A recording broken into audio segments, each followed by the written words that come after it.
The Galactic Council's ultimatum arrived in the form of light, an immense orb descending through the atmosphere, splitting the clouds as if the heavens themselves recoiled. It hovered above the United Earth Council in Geneva, casting the city in an otherworldly glow. The air crackled with static, and the faint scent of ozone tickled Admiral Torran Rourke's nose as he watched from the observation deck of the Aegis, Earth's flagship orbiting just beyond the mesosphere. The transmission began, the orb shimmering and unfurling into a translucent projection of the Council speaker. Its alien visage, a blend of crystalline and metallic textures, radiated authority. Its voice reverberated with the resonance of a storm rolling through a canyon, chilling and emotionless. "Humans of Earth," the speaker intoned, its words precise and cutting. "Your time as independent actors in the galactic arena has come to an end. The Council demands your immediate surrender of sovereignty. Compliance will ensure your species' survival. Resistance will result in your complete eradication." The projection lingered, casting its shadow like a tombstone over the planet. Rourke's sharp jaw clenched as he turned to the command console. "Shut it down," he ordered, his voice low and controlled, though it carried a gravity that silenced the crew around him. In the hushed air of the command bridge, only the hum of the Aegis engines filled the void. The projection fizzled out, and the pale blue glow of the holographic interface returned, highlighting the strain etched into the faces of his officers. "Do they really think we'll kneel?" Rourke muttered, more to himself than anyone. He crossed his arms, his steel-gray uniform pristine, the polished insignia of the United Earth Navy reflecting faint light. Chancellor Ethan Vane's holographic image flickered to life beside him. The Chancellor, tall and wiry with piercing green eyes, leaned forward, his hands clasped behind his back. "They don't just think it, Admiral. They expect it. They've been conditioning the galaxy to submit for centuries. Compliance isn't just their policy, it's their religion." Rourke's piercing blue eyes narrowed. "Then they've misread their scriptures. Earth wasn't built to bow." A sharp tone interrupted the moment as Lieutenant Graves spoke from the tactical station. His voice carried the urgency of someone who knew the stakes. "Admiral, the Council fleet is already mobilizing. Scans indicate multiple battle groups forming near Proxima Centauri. Estimated time to Earth's orbit, 43 hours. The weight of the information settled like lead in the room. The bridge crew stiffened, their focus turning to their stations, every movement deliberate but quick. "Send a wideband message to all fleet captains," Rourke said, his tone unwavering. "Secure defensive positions around Earth. I want the kinetic platforms at Lagrange points armed and cloaked. No signals. We stay silent until the first shot." Vane's projection regarded him silently for a moment before speaking. "It's not enough. If their intelligence is as comprehensive as we suspect, they'll know our orbital defenses are a facade. They'll come in hard and fast."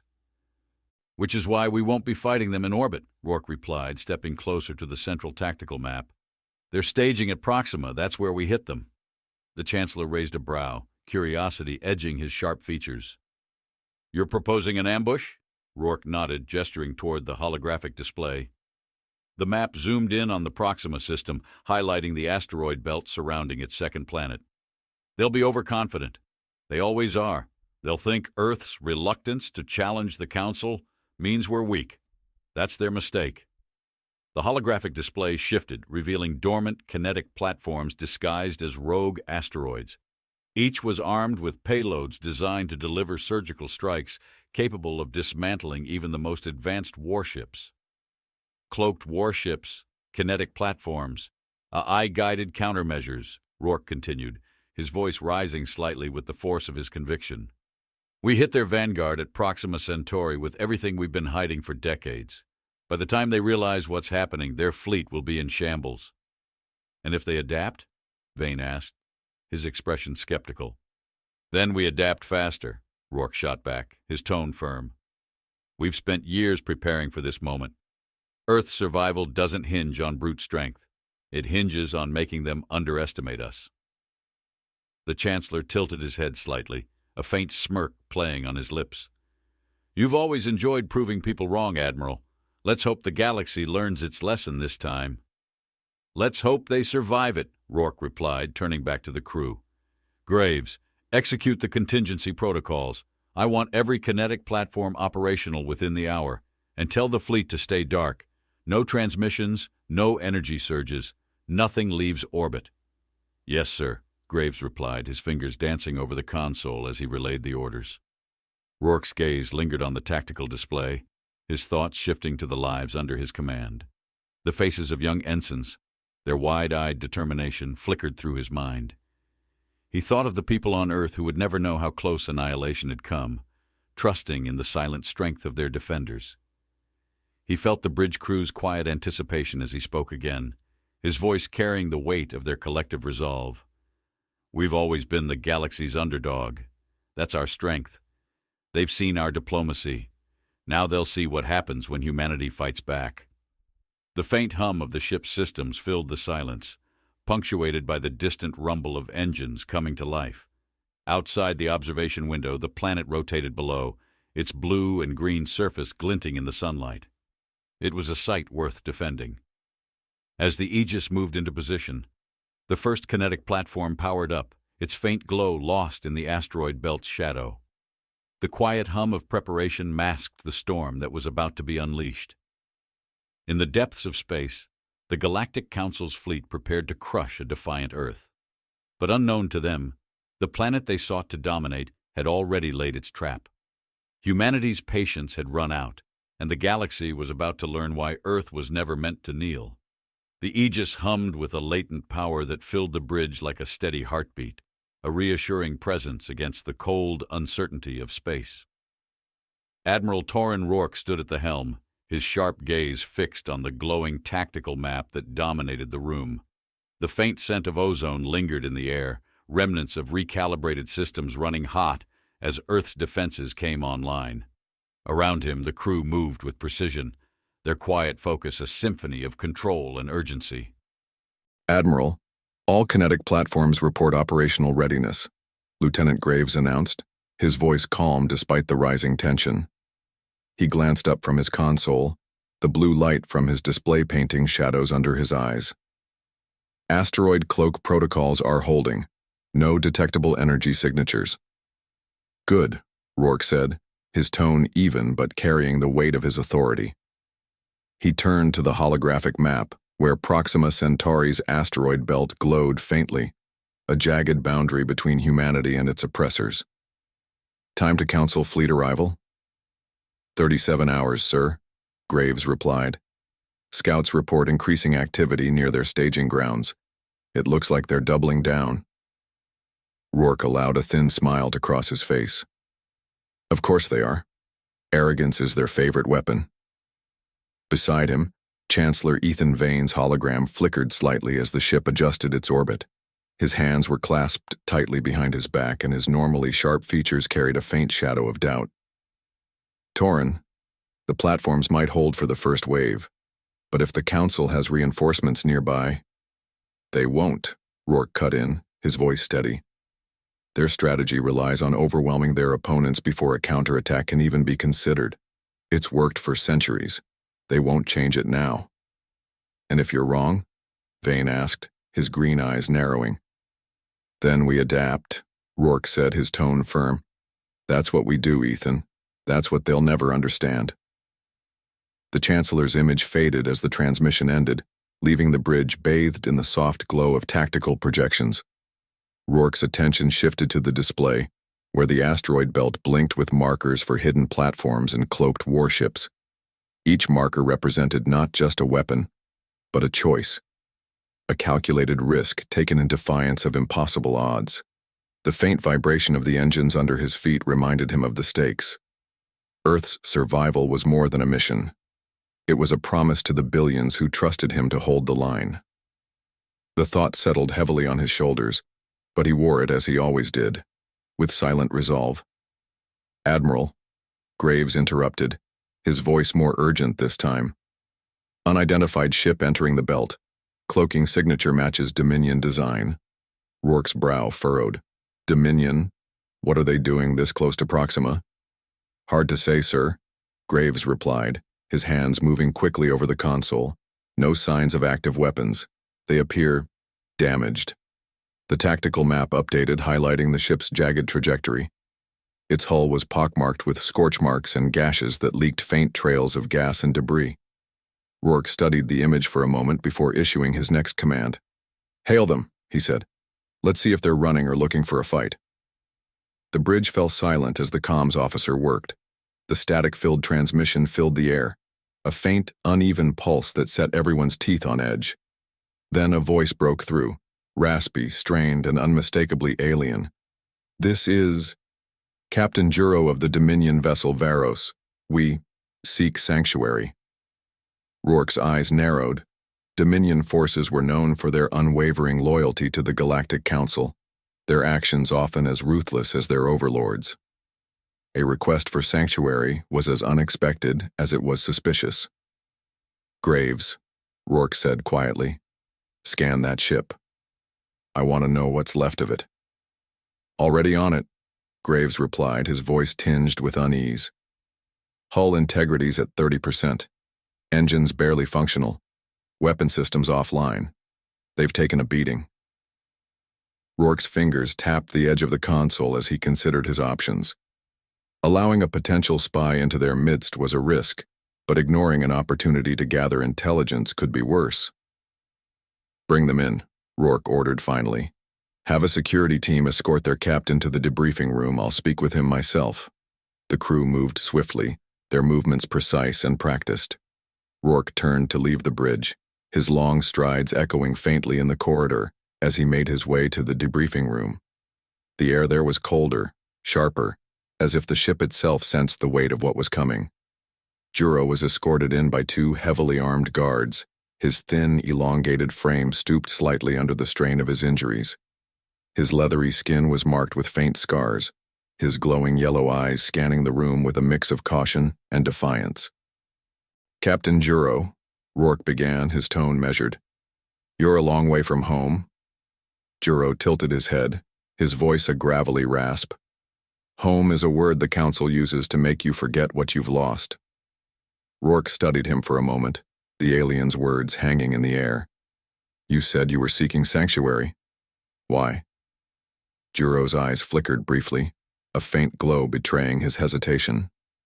"The Council has no loyalty to its soldiers.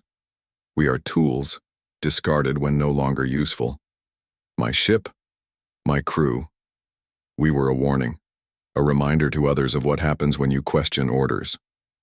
Rourke's expression remained unreadable, but his mind worked quickly. A defecting Dominion captain was a rare asset, but also a potential liability.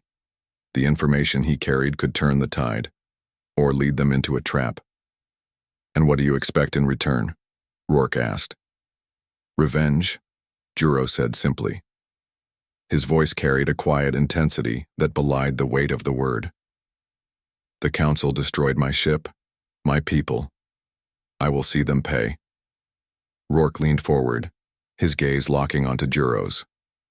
"If you're lying, you'll regret stepping foot on this ship." "I've already lost everything," Juro replied.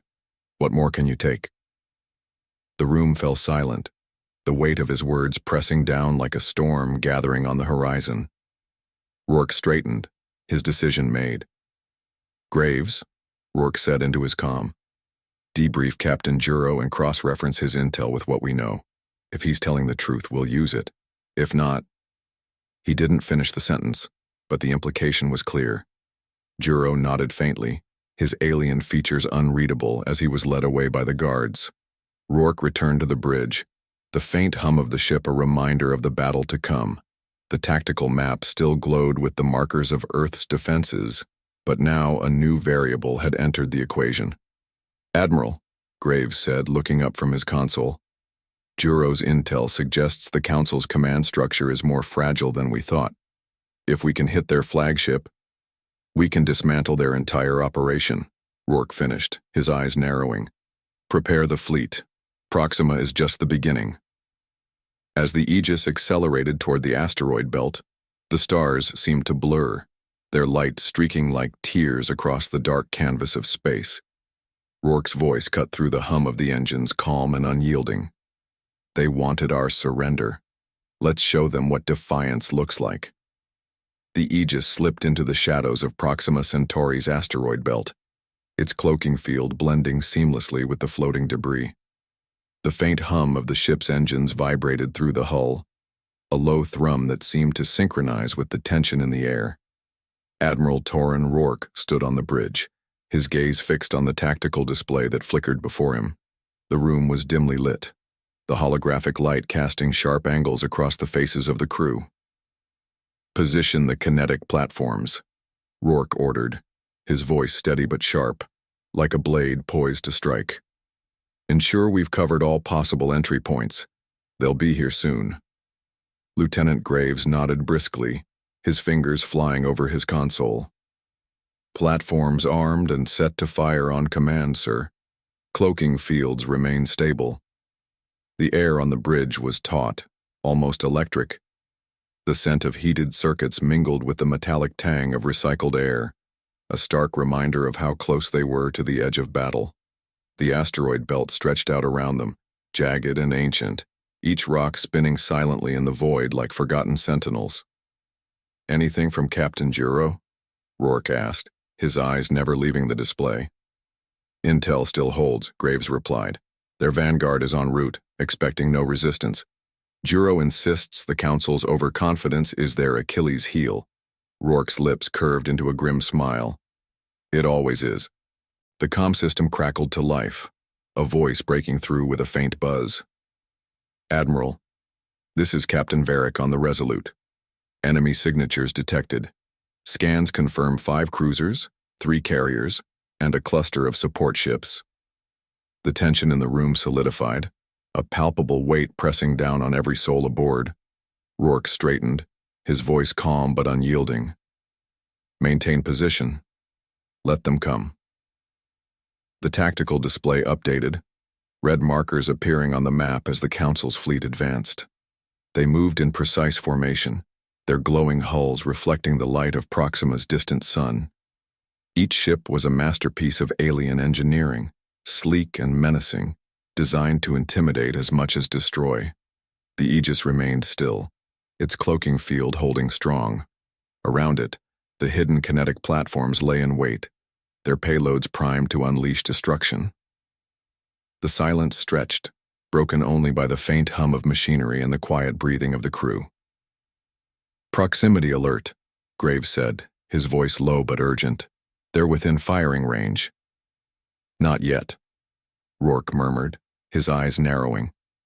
His fingers tapped the edge of the console, a steady rhythm that mirrored the pulse of his thoughts. "Wait until they're deeper into the field. We need them off balance."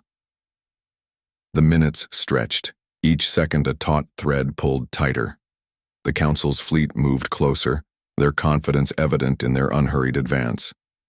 They believed themselves untouchable, unstoppable. A fatal mistake. "Now," Rourke said, his voice slicing through the tension like a whip.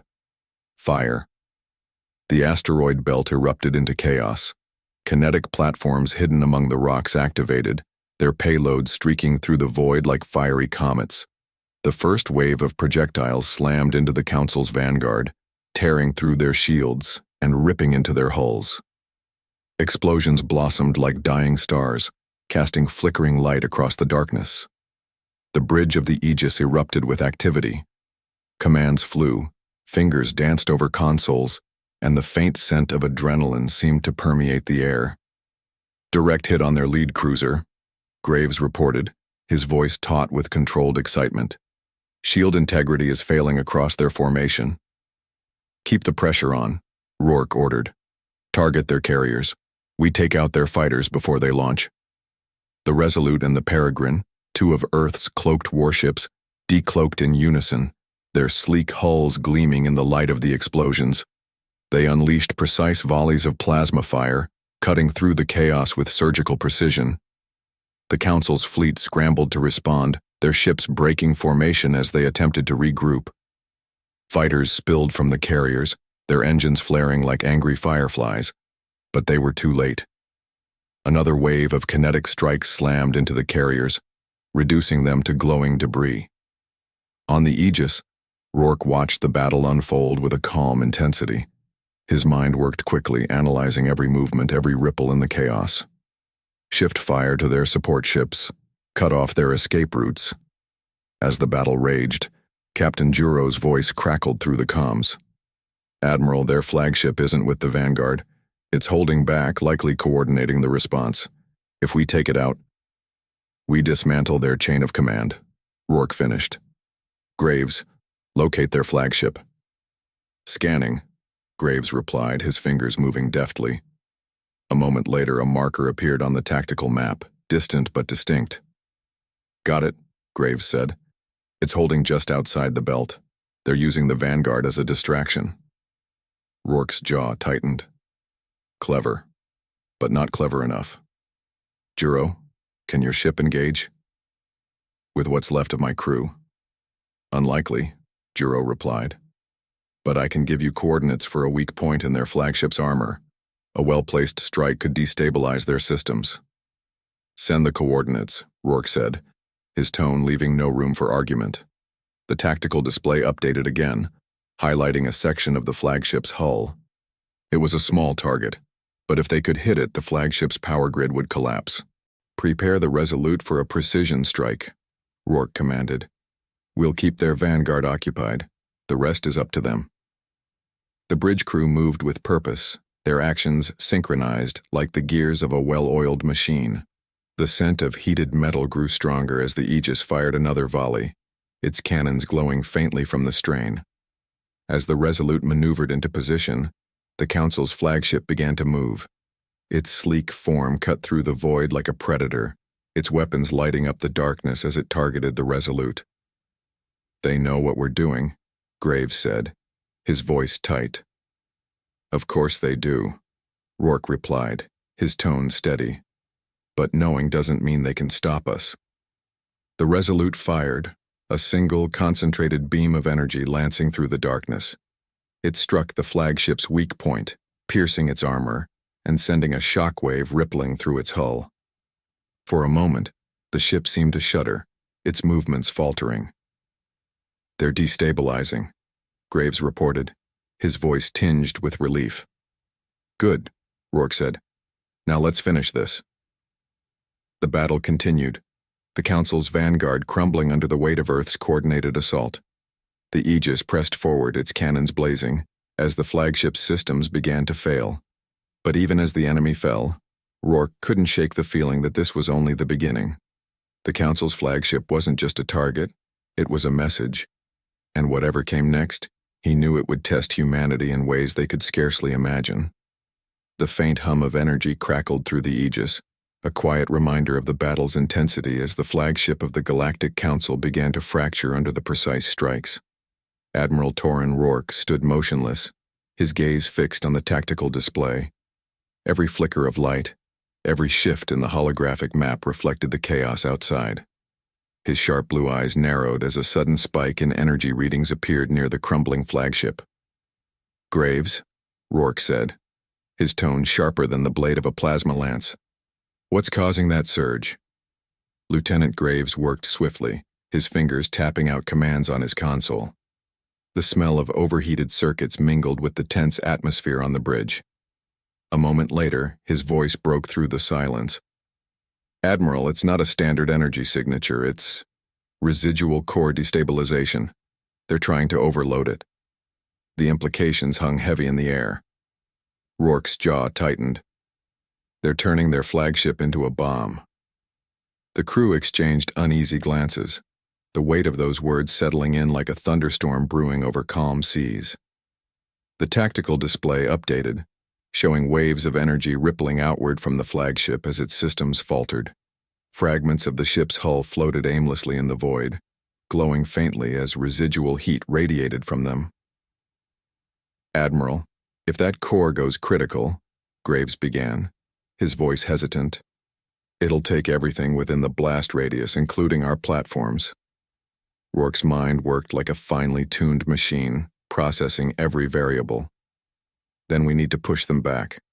If their fleet is retreating and this is their failsafe, they're buying time for something, we're not giving it to them. Admiral, came the voice of Captain Varric from the Resolute. "We've confirmed a distress signal originating from the Council's flagship. It's broadcasting on encrypted channels. We can intercept if needed." Rourke's eyes narrowed. "Do it." The bridge fell silent as the transmission came through. The static-ridden message was a mixture of panicked alien voices and sharp commands in the Council's harsh dialect. The translation feed struggled to keep up, but one phrase broke through clearly. "All units, withdraw to Rally Point Theta. Priority directive, protect the core weapon initiative." Rourke's heart sank. A new mystery loomed, one that spoke of something far more dangerous than a single exploding flagship. "What's the core weapon initiative?" Rourke asked, his voice cutting through the static like a shot in the dark. Juro's voice rasped through the comms, his tone burdened with grim knowledge. "It's what the Council doesn't speak of, even among themselves. An ancient project buried deep in their archives. If it's in play, then this battle is only a diversion." The bridge crew shifted uneasily, their movements stiff, as though the room itself grew colder with Juro's revelation. Rourke didn't flinch. Instead, he turned to Graves. "Can you pinpoint the source of that directive?" Graves worked quickly, his fingers a blur. "The transmission originated from a secondary command vessel that just decloaked near the remnants of their fleet. It's retreating into the asteroid belt, likely trying to rendezvous with reinforcements." "Not if we get there first," Rourke replied, his voice hardening into steel. "Ready an assault squad. If they're guarding something this secret, we need to know what it is before they regroup." The hum of the Aegis shifted as its engines roared to life, propelling it deeper into the belt. Outside, the asteroid field shimmered with faint reflections of battle debris, the scattered remnants of the Council's vanguard like the bones of ancient leviathans. The vibrations in the deck plates became more pronounced as the ship weaved through the dense field, each turn a delicate balance between speed and precision. The assault squad assembled quickly in the hangar bay, their armor gleaming under the harsh overhead lights. Rourke descended to meet them, his presence commanding but unspoken. He scanned the faces of the men chosen for this mission, their expressions a mix of determination and grim resolve. "We're stepping into unknown territory," Rourke began, his voice steady but charged with purpose. "The Council doesn't panic, and they don't retreat, unless they have something to protect. Whatever's on that command ship could be the key to this entire war. We don't stop until we have it." The squad saluted in unison, their movements crisp and purposeful. Rourke turned toward the shuttle, the hiss of its hatch opening filling the cavernous hangar. The sharp smell of coolant and fuel lingered in the air as the squad boarded, their boots echoing against the metal flooring. As the shuttle launched, the asteroid belt grew darker, the fragments of ancient rock casting long shadows over the starfield. The faint hum of proximity alarms kept the tension high, each beep a reminder of the hostile environment surrounding them. "Admiral," came Graves's voice over the comms. "The command vessel is accelerating. It's heading toward a cluster of high-density asteroids. They're using the field as cover." Rourke smirked faintly. "Then we'll flush them out. Graves, deploy the drone interceptors. Herd them into our line of fire." The drones launched from the Aegis, their sleek forms weaving effortlessly through the asteroid belt. They glinted faintly under the dim light of Proxima's distant sun, their AI-guided systems locking onto the command vessel's trajectory. The Council ship banked sharply, its engines flaring as it tried to evade, but the drones adjusted seamlessly, driving it closer to the awaiting ambush. The shuttle closed in, the faint hum of its thrusters barely audible over the crackling comms. Rourke tightened his grip on his weapon, the weight of the mission pressing down like the gravity of a dying star. His gaze remained fixed on the viewport, where the command vessel loomed larger with each passing second. As they approached, the faint glow of glyphs along the vessel's hull became visible, their alien patterns shifting like liquid light. It was a stark reminder of the Council's technological superiority, a visual representation of the enigma they were fighting against. "Brace for entry," Rourke commanded, his voice cutting through the rising tension. The shuttle docked with a metallic thud, its clamps locking onto the vessel's exterior. The hiss of decompressing air filled the cabin as the squad prepared for boarding. The faint scent of scorched metal wafted through the hatch as it opened, revealing the darkened interior of the command vessel. Inside, the air was thick and stale, carrying the faint tang of ozone and something colder, almost chemical. The corridor was lined with glowing glyphs that pulsed faintly, casting eerie shadows that seemed to twist and writhe with each step. The squad moved silently, their boots making barely a sound against the polished metal flooring. "Stay sharp," Rourke whispered, his voice barely audible over the faint hum of the ship's systems. "They'll know we're here." The corridor opened into a vast chamber, its walls lined with towering consoles that flickered with alien data streams. At its center stood a pedestal, atop which sat a crystalline sphere that pulsed with an otherworldly light.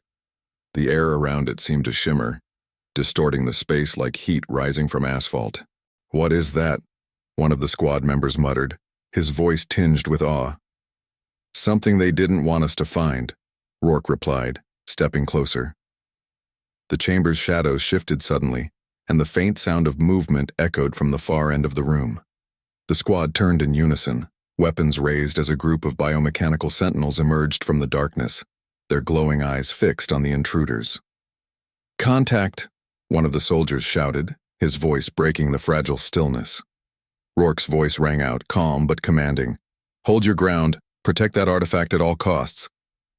The chamber erupted into chaos, the sentinels charging forward with a ferocity that sent shivers down the spine.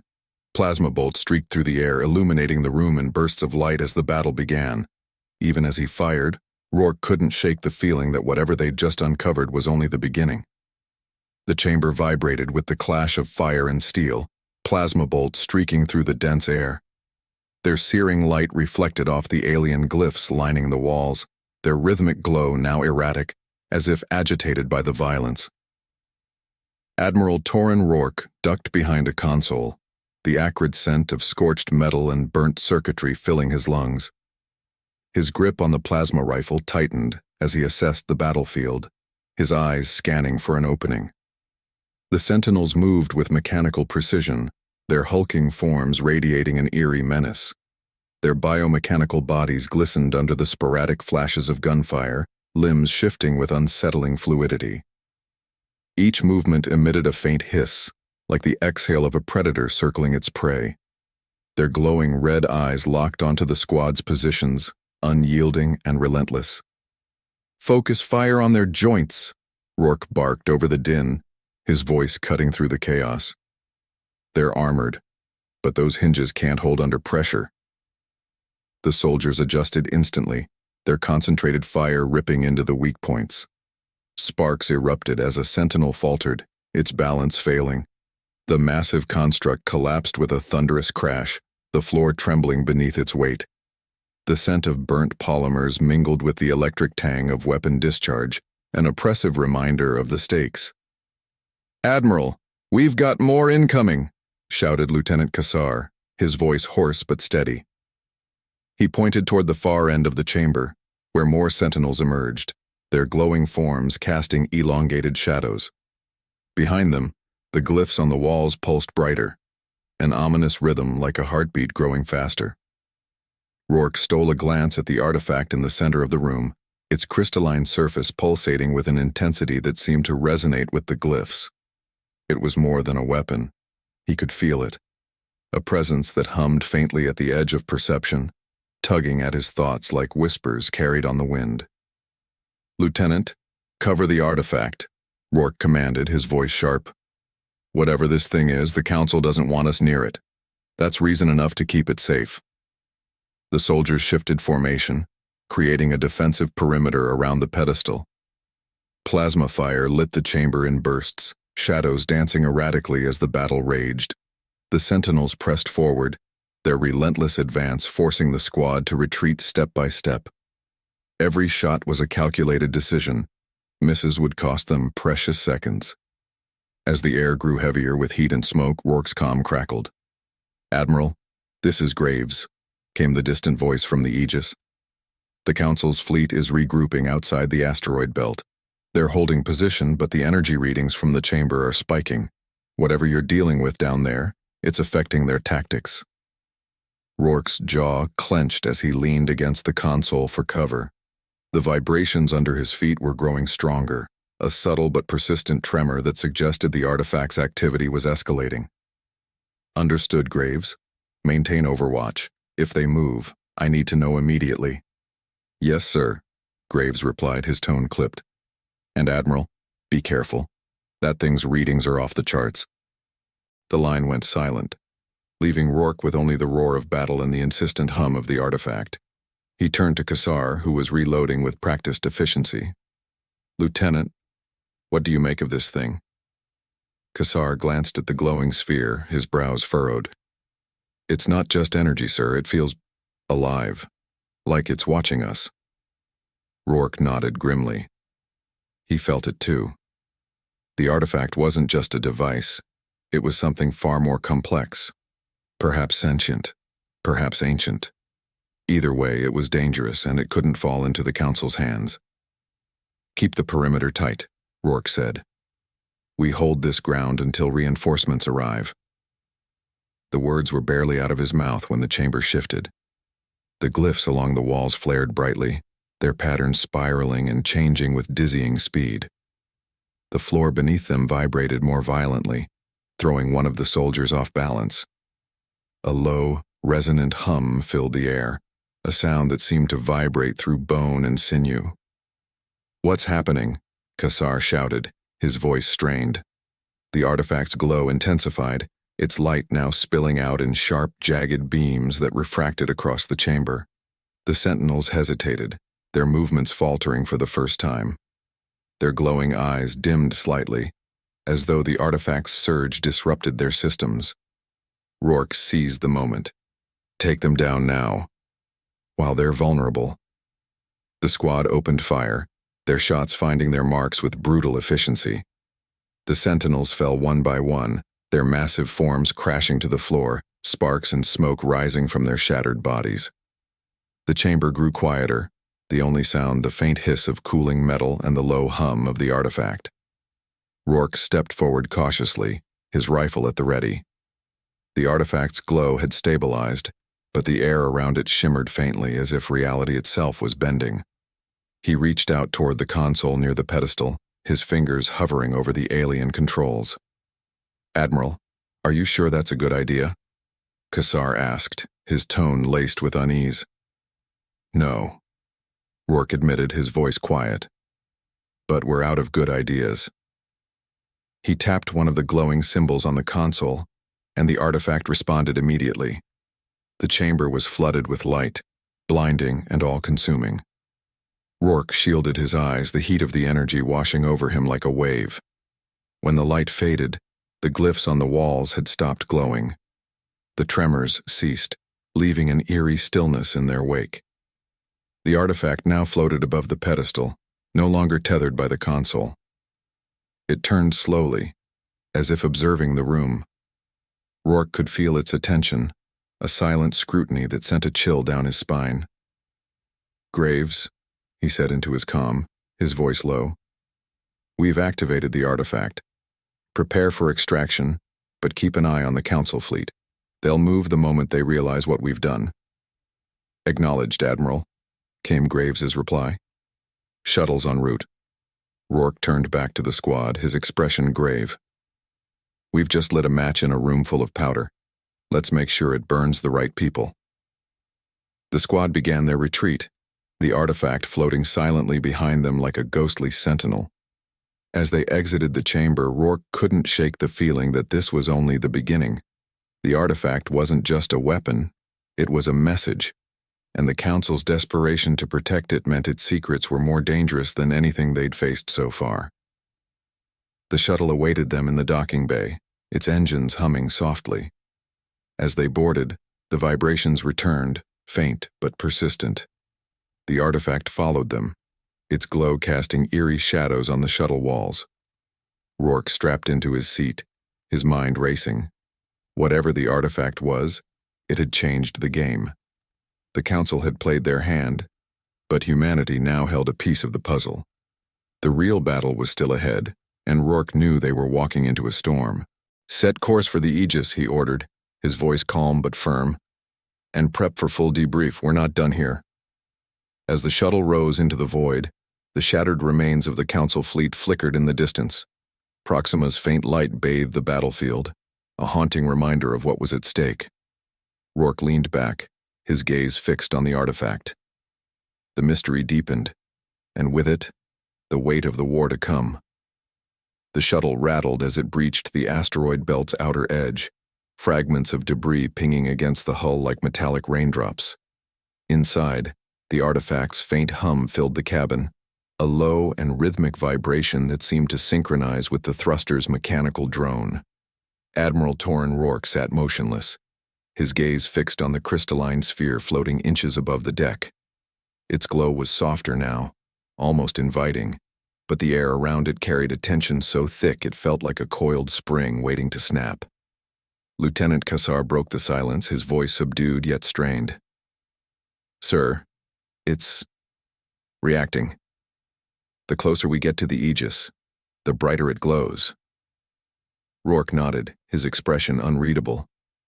"It's intelligent, or at least aware. The question is, what does it want?" The rest of the squad remained quiet, their faces pale under the flickering cabin lights.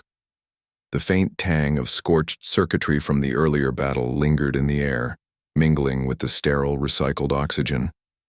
Every creak of the hull, every flicker of the artifact's light, set their nerves on edge. As the shuttle neared the Aegis, the artifact pulsed once, releasing a faint wave of energy that rippled through the cabin. It wasn't violent, but it was palpable, brushing against Rourke's skin like the static charge before a storm. "Energy spike detected," the pilot called back, his voice tense. "Admiral, whatever that thing just did, it's messing with our systems." The artifact floated higher, its glow intensifying. Rourke leaned forward, his voice low and commanding. "Maintain course. If it wanted to kill us, we'd already be dead." The shuttle docked with a hiss of pressurized air, and the ramp lowered into the Aegis's hangar bay. The artifact drifted forward, as if guided by some unseen force. Engineers and deckhands froze, their eyes widening as the sphere floated past them. The air was thick with the scent of coolant and oil, the usual hum of the bay overshadowed by the artifact's ethereal presence. "Clear the hangar," Rourke ordered, his tone sharp. "No one touches it. Cassar, with me." As the room emptied, Rourke and Cassar followed the artifact. It moved slowly, almost leisurely, its light casting shifting patterns on the walls. Rourke's boots echoed against the steel floor, each step measured. He felt a growing unease, a sense that they were being led rather than observing. "Sir," Cassar whispered, his voice barely audible. "It's heading for the main operations deck." "I see it," Rourke replied, his voice as steady as the steps he took. "Let it lead. We'll see where this ends." The journey through the Aegis felt surreal, the familiar corridors now tinged with an unnatural glow. Crew members stopped to watch, their whispers hushed as the artifact passed. The air was colder here, the faint hum of the ship's systems overshadowed by the artifact's rhythmic pulse. It was as if the ship itself held its breath. The artifact stopped in the center of the operations deck, hovering just above the holographic map of the galaxy. Its glow shifted, the soft blues and greens giving way to sharp golds and reds. The glyphs on its surface moved faster, their patterns becoming more intricate and chaotic. Graves was the first to speak, his voice tight with controlled alarm. "Admiral, the artifact is interfacing with the ship's systems. It's rewriting something." Rourke stepped closer, his eyes fixed on the sphere. "Rewriting what?"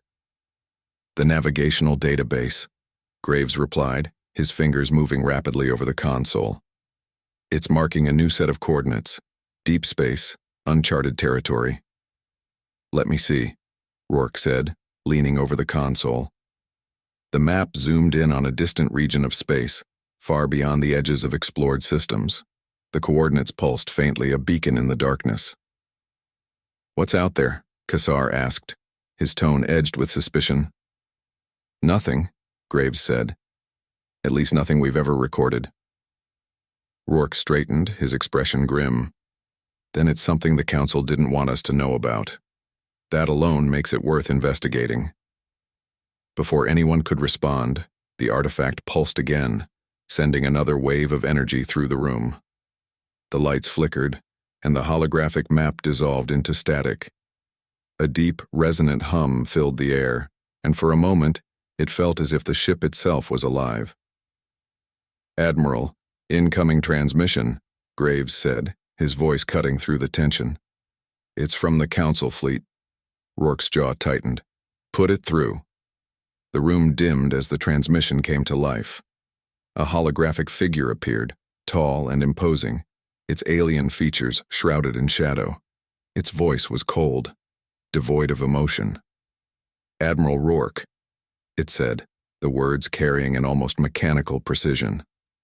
"You have something that does not belong to you."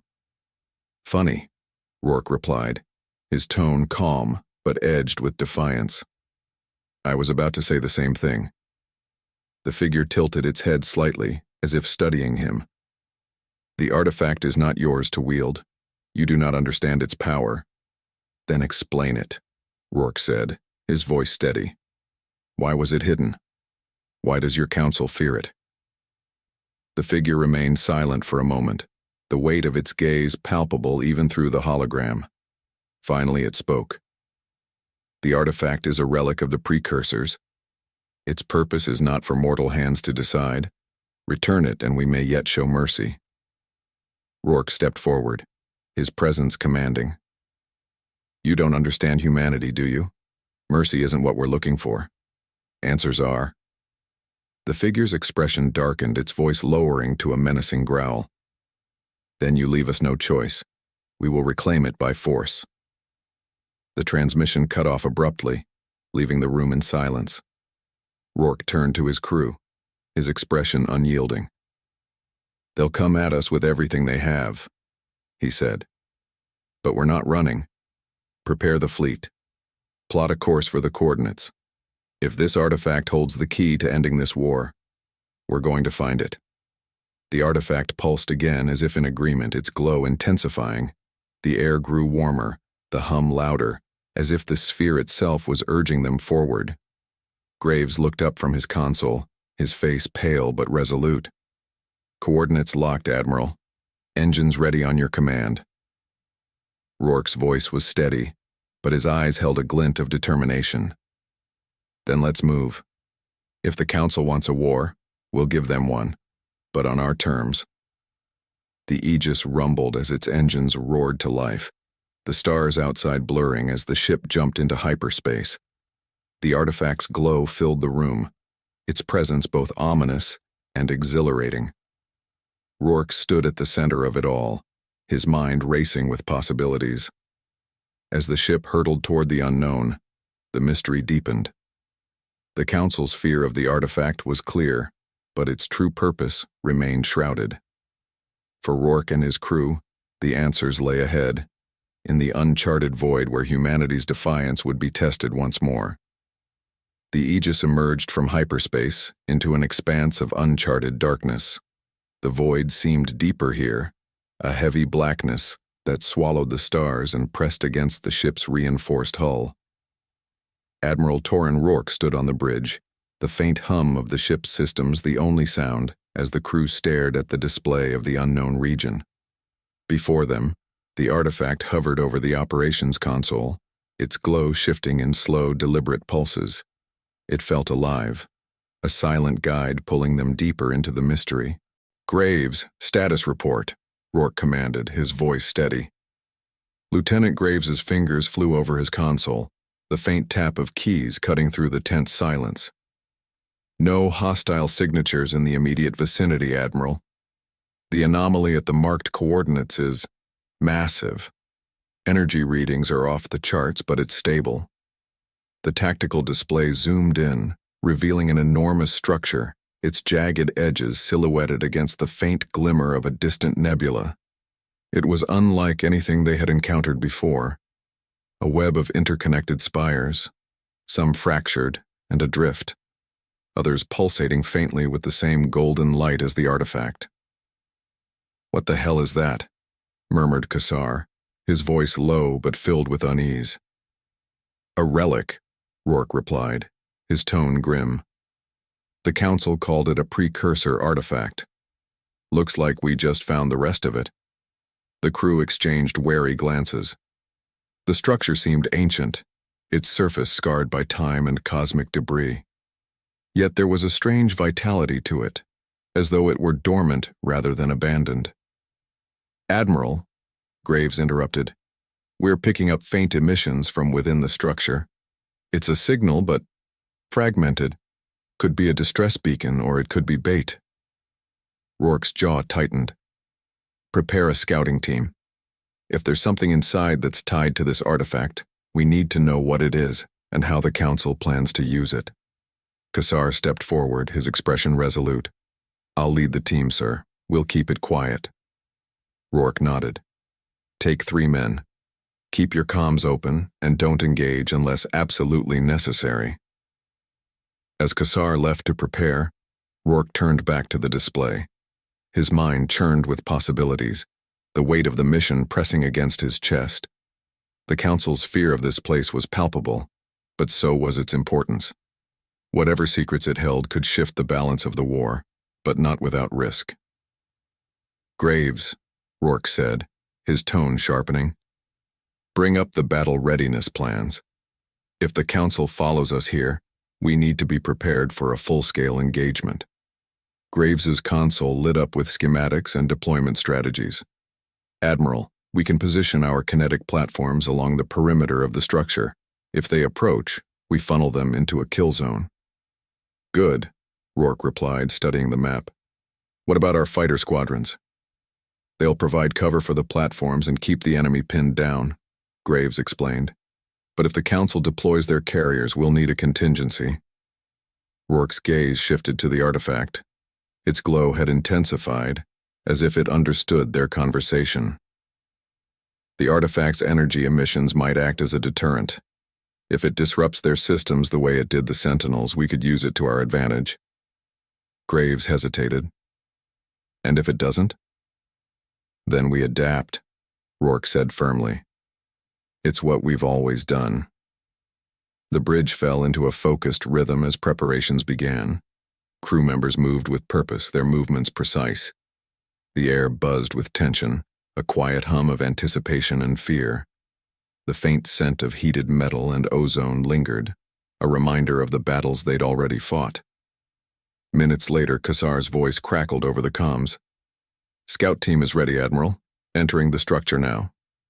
Rourke's eyes remained on the tactical display, where Kassar's team was represented by 4 faint markers. The structure loomed larger as they approached, its dark surface glinting faintly in the dim light. The silence was oppressive, broken only by the occasional burst of static from the comms. "Entry point secured," Kassar reported. "Interiors? Strange. Metallic but organic. Feels like it's alive." Rourke's brow furrowed. "Any movement?" "Negative. It's quiet. Too quiet." The display updated as Kassar's team moved deeper into the structure.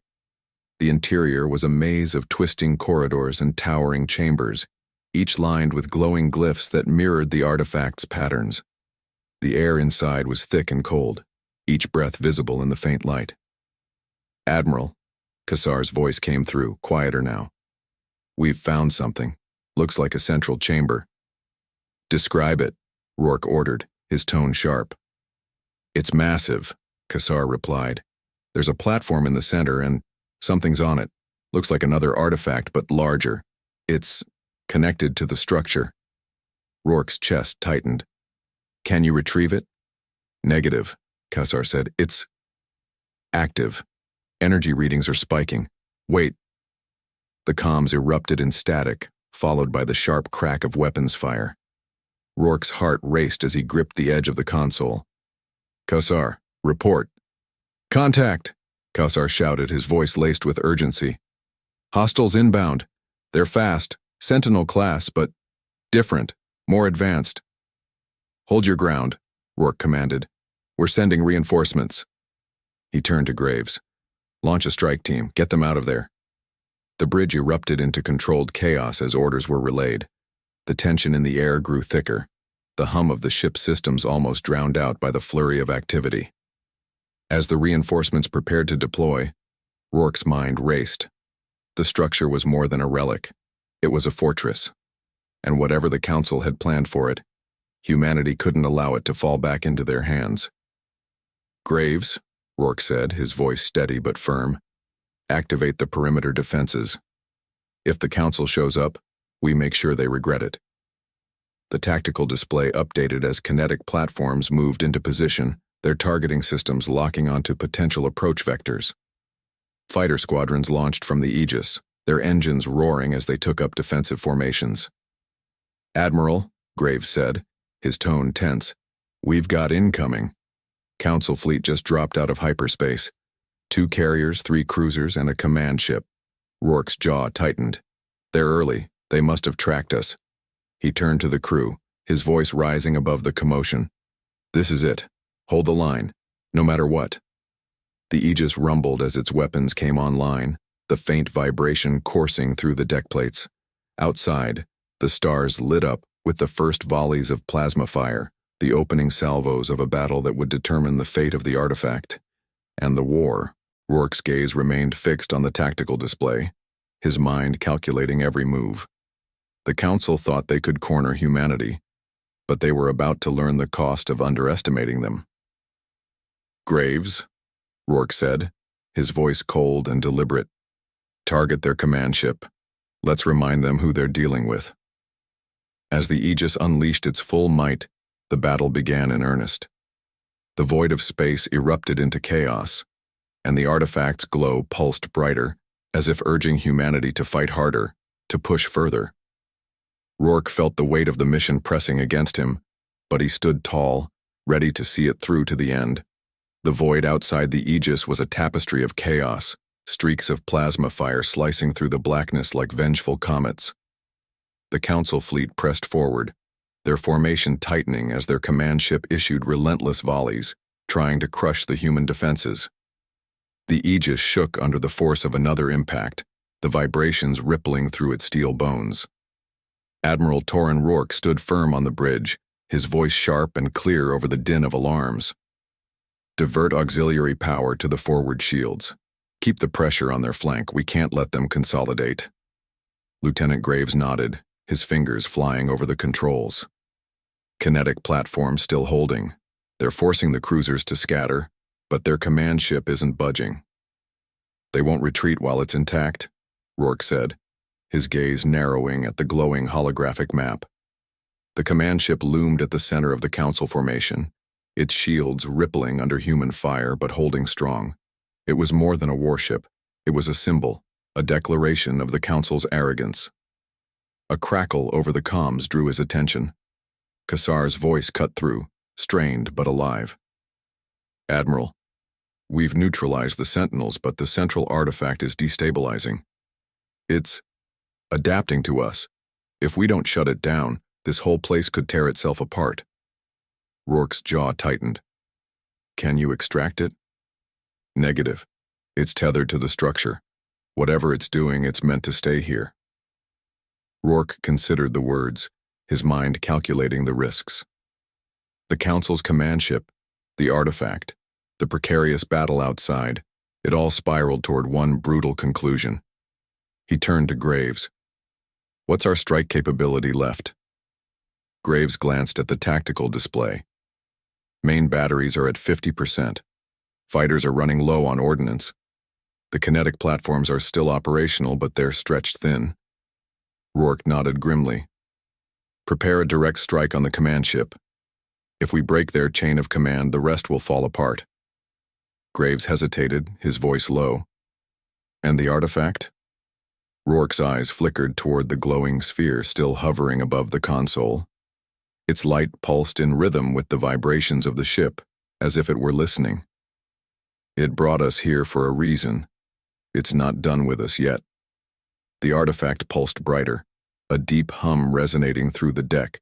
Symbols began to appear in the holographic display, alien glyphs that spiraled and shifted, converging on a single point, the heart of the Council command ship. The implication was clear. "It's giving us a target," Graves said, his voice tinged with awe.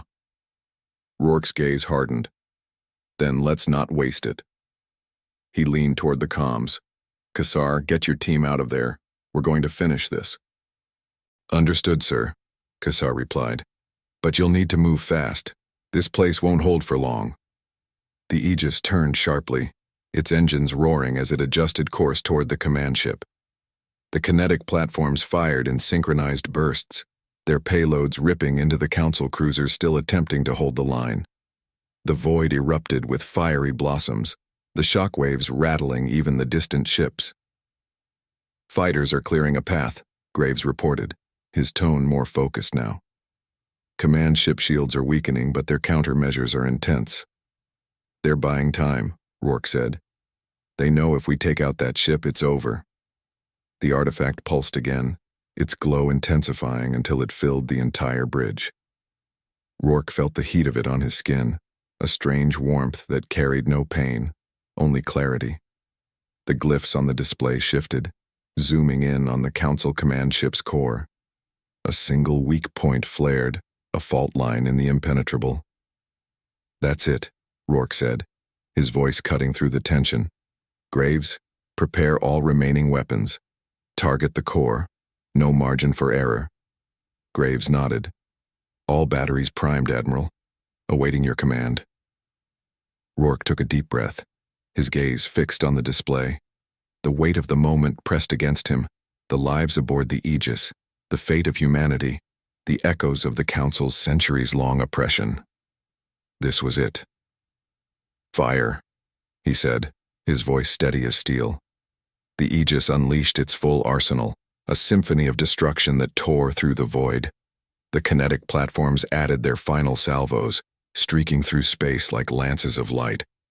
The command ship's shields flared violently, their rippling surface cracking under the relentless assault. Inside the bridge of the Aegis, the crew watched in tense silence as the final barrage struck true.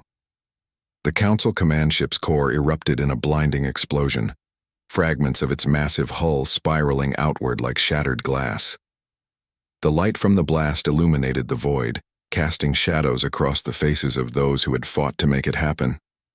"Direct hit," Graves said, his voice breaking the silence. "Command ship destroyed. The rest of the fleet is retreating." The room erupted in muted cheers, the tension releasing like a coiled spring. Rourke allowed himself a faint smile, but his focus remained on the artifact. It glowed steadily now, its hum quieter, but no less present. It had guided them here, and its purpose wasn't yet fulfilled. "Status on Kassar's team?" Rourke asked. "They're aboard," Graves replied, "but the structure is destabilizing. We need to move." The Aegis turned away from the crumbling relic, its engines roaring as it accelerated into the void. Behind them, the Precursor structure began to collapse, its spires shattering and falling inward like a dying star. The artifact dimmed slightly, as if in mourning, before its light steadied once more. Rourke turned to his crew, his voice calm but resolute. "We've dealt a blow they'll never forget. But this war isn't over. The Council will regroup. They'll come for us again." "And we'll be ready," Graves said, his voice firm. Rourke nodded, his gaze shifting to the artifact. "This is more than a weapon. It's a message. A reminder that even in the darkest corners of the galaxy, there's power waiting to be found, and humanity will never stop reaching for it." The bridge fell silent, the weight of his words settling over them. Outside, the stars stretched endlessly, a reminder of the vastness they now fought to claim. The artifact pulsed one final time, its glow soft but steady, as if affirming their victory. Humanity had fought back and the galaxy had learned fear. But more importantly, it had learned something else. That Earth's defiance wasn't just survival. It was a promise, a declaration, And as long as humanity endured, the stars would never forget, ever.